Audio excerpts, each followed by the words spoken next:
Is the land of the rising sun fast becoming the land of the falling yen? I'm Jamie McGeever and this is today's Market Pulse. Well, today it's all about Japan. The Conservative LDP storms back to power with a landslide victory in Sunday's election. The central plank of Shinzo Abe's economic platform is ultra-loose fiscal policy and backing for hyper-loose monetary policy. The yen falls to a 20-month low against the dollar, and there's more to go, right? Well, here to tell us is Reuters FX analyst Neil Kimberley.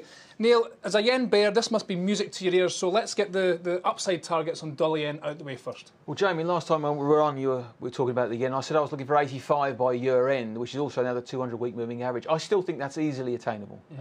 Beyond that, I'm looking into the first quarter of 2013. I'm looking for a possible move up to 90 here on dollar yen now, because frankly, with this political mandate, Shinzo Abe has got to go for it. And anybody who's going to stand in his way has got to come up with some big justifications, and that includes the Bank of Japan, or frankly, they're going to be roadkill. The guy has got the votes to push through whatever he wants to do. But it's worth pointing out today, I mean, one day after the election, that the biggest winner, the biggest gainer on FX markets, certainly amongst the majors, is the yen. Yes, I think obviously, if you look at the price action in Asia, you had the gap up through 84 on dollar yen, you had the gap up through 111 on euro yen, which has caused a lot of barriers were around those levels, and they've been taken out. Now in Tokyo, as soon as we got up to 84.40, Japanese exporters were selling ahead of a perceived barrier at 84.5, and the market was short of yen. It's a classic case of buy the rumour, sell the fact, but the short-term rally in the yen doesn't necessarily mean that the move is over. But Neil, as you know better than me, certainly, better than most, we've been here before. How many times have yen bears been caught out over the last 20, 25 years? Far too many times, including myself, many times. I got given a 200 on dollar yen back in the mid-80s by Drexel, and if you're watching, that hurt, mate. That really hurt. But now we are where we are. Japan is in a complete pickle. Everybody knows that. They need a weak yen. And this time round, for the first time, I think the Americans may be ready to accept it, because America needs a strong Japan as a counterbalance to the rise of China in the area. And if Mr. Abe needs a weak yen, my suspicion is Mr. Obama will give it to him. I think the Americans can live with dollar yen up to 90, which should be enough to be going on with.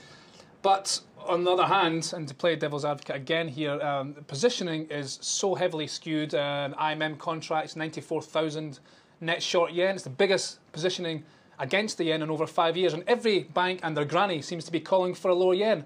Is there a market in the world where a trade is more lopsided? No, there isn't, but it is the hokey-cokey trade. You're in, you're out, you're in, you're out, you're in, you're out, but you basically at some level have to stay short of yen, because this could be the secular move. If you're a hedge fund manager and you're not short of yen when this thing goes or carries on going, you are out of the door. So you have to have the position on. But that doesn't mean to say you have to be wedded to it. And it may well be that this move back down from 84.45 to 83.70 where we're coming on here, we have a gap to fill to 83.50 when New York closed. I'm hearing bids downstairs at 83.10.20 level. It may be that's enough to rebalance the market in the short term, and then we find a base for the dollar from which we can move back up again. OK, finally, what's the most profitable short yen trade? Is it against the US dollar or something else? I've enjoyed the dollar yen move. I'm liking euro yen at 110. It seems to me that you have the US Federal Reserve committed to further policies which to me translate into debasement of the US dollar. We have a Bank of Japan which I suspect is going to be pushed into massive easing by this new incoming centre-right government, which will debase the yen. As an investor, I'm looking for somebody who's going to protect the value of my capital in these markets. I'm not looking for return on capital. I just want my money back. So you'll put it into the Eurozone? I'm going to put it into the Eurozone because it seems to me that ECB may be one of the few guardians of capital in this market, given their mandate. It seems to me also that the ECB could tolerate a higher euro as part of the so-called rehabilitation of the Eurozone in investors' eyes. And I also think that Eurozone exporters are very well hedged at the moment, and therefore you won't hear the squeals quite so loudly until we get above levels around 135 on euro dollar. OK, Neil, thank you. We'll be coming back to talk about this one again very soon, I'm sure. Thank you very much. Well, KPN is one stock to watch today after the Dutch Telecoms Group said it was cutting its dividend this year and next. KPN shares down as much as 15% on the news, and the slide caps a rotten 18 months for the stock, which has lost 2/3 of its value from its 2011 highs.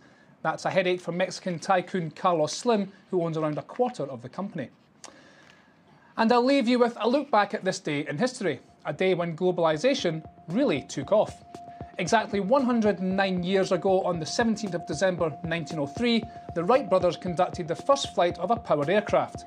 The flight covered just 37 metres and lasted only 12 seconds, but it sparked a revolution. The first scheduled commercial flights took place almost exactly 10 years later. That's it from us for now. I'm Jamie McGeever. This is Reuters.